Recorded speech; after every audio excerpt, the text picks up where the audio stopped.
നമസ്കാരം, media vision വാർത്തകളിലേക്ക് സ്വാഗതം. പേരാമ്പ്ര ദയാ പാലിയേറ്റീവ് ദിനാചരണം പാലിയേറ്റീവ് ഓഡിറ്റോറിയത്തിൽ സംഘടിപ്പിച്ചു. ദയാ പാലിയേറ്റീവ് ചെയർമാൻ ഇമ്പിച്ചാലി ഉദ്ഘാടനം ചെയ്തു. പാലിയേറ്റീവ് ദിനാചരണത്തിന്റെ ഭാഗമായി പേരാമ്പ്ര ദയാ പാലിയേറ്റീവിന്റെ നേതൃത്വത്തിൽ പേരാമ്പ്ര ടൗണിൽ സന്ദേശയാത്രയും വിഭവ സമാഹരണവും സംഘടിപ്പിച്ചു.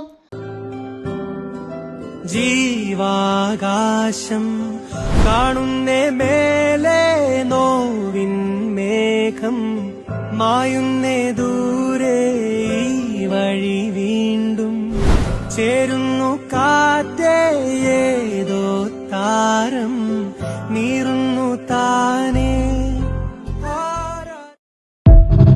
തുടർന്ന് ദയാ ഓഡിറ്റോറിയത്തിൽ നടന്ന പാലിയേറ്റീവ് ദിനാചരണം ദയാ ചെയർമാൻ കെ ഇമ്പിച്ചാലി ഉദ്ഘാടനം ചെയ്തു.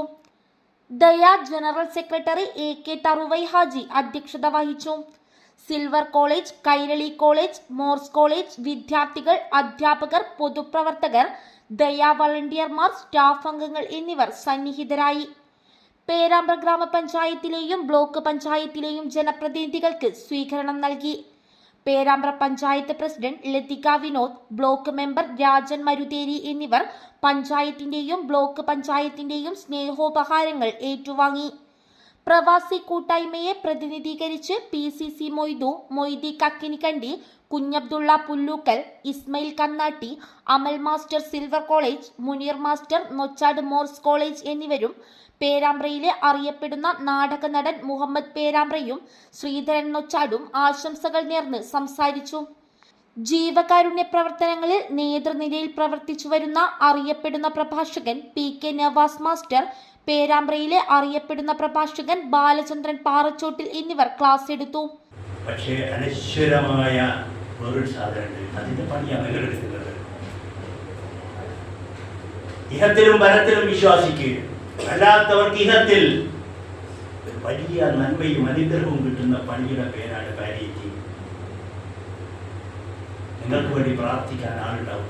എത്ര മഹാനായാലും എത്ര മഹത്വമില്ലാത്ത ആളായാലും നമുക്ക് വേണ്ടി പ്രാർത്ഥിക്കാൻ ആരോ, മുഖം കാണാത്തൊരാൾ.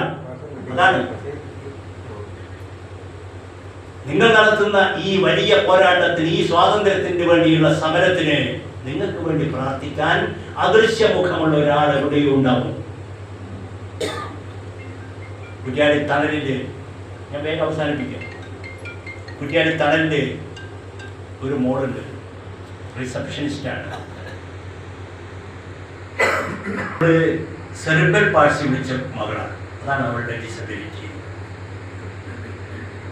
നമ്മൾ മക്കൾക്ക് 18 വയസ്സ് കഴിഞ്ഞാൽ അവരുടെ ഒരു സ്കില്ലിനനുസരിച്ചൊരു ജോലി കൊടുക്കും. ആ മോൾ അവിടെ ഉണ്ട്. സംസാര വൈകല്യം ഒക്കെ പ്രധാനമായിട്ടുള്ളൂ. ഇപ്പം അവൾക്കൊരു വിവാഹാലോചന വന്നു. അതാണ് തണലിൽ അഭിമാനികളായ ഭിന്നശേഷി മക്കളെ മുന്നിലേക്ക് നിർത്തുക. പൊതുസമൂഹത്തിന്റെ മുന്നിൽ അവരെ കാണിച്ച് പൈസ വാങ്ങലല്ല. അതാണ് ഡോക്ടർ ഇദ്രീസ് എന്ന് പറയുന്ന സിക്സ് സെൻസ് എന്ന മനുഷ്യൻ മുഹമ്മദ് ഷാഫി, രവി, കുഞ്ഞിക്കണ്ണൻ, മേരിക്കുട്ടി എന്നിവർ നേതൃത്വം നൽകി. ദയാ സെക്രട്ടറി NK മജീദ് സ്വാഗതവും ട്രഷറർ VC നാരായണൻ നമ്പ്യാർ നന്ദിയും പറഞ്ഞു.